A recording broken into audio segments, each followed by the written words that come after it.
سر درد کا روحانی علاج۔ بسم اللہ الرحمن الرحیم پڑھ کر سر پر دم کیجیے، انشاءاللہ درد جاتا رہے گا۔ اور بسم اللہ الرحمن الرحیم کاغذ پر لکھ کر تعویذ بنا کر سر پر باندھ لیں، انشاءاللہ اس سے بھی فائدہ ہوگا۔ یا سلامو یا سلامو یا سلامو 11 بار پڑھ کر دم کیجیے، انشاءاللہ سر کا درد جاتا رہے گا۔ 3، 7 یا 11 بار اسی طرح پڑھ کر دم کیجیے، انشاءاللہ 11 بار کی تعداد پوری ہونے سے پہلے ہی پورے سر کا درد ہو یا آدھے سر کا درد ہو، انشاءاللہ ٹھیک ہو جائے گا۔ لا الہ الا اللہ 65 بار۔ عصر کی نماز کے بعد سر پر دم کرنے سے آدھے سر کا درد ہو یا پورے سر کا درد ہو، اللہ پاک کے کرم سے ختم ہو جائے گا۔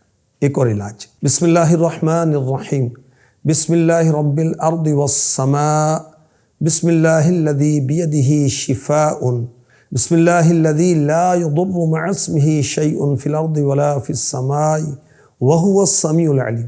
مریض کے سر پر ہاتھ رکھ کر 3 بار یا 7 بار یہ دعا پڑھ کر جو میں نے ابھی پڑھی، سر پر دم کیجیے، انشاءاللہ شفا حاصل ہوگی۔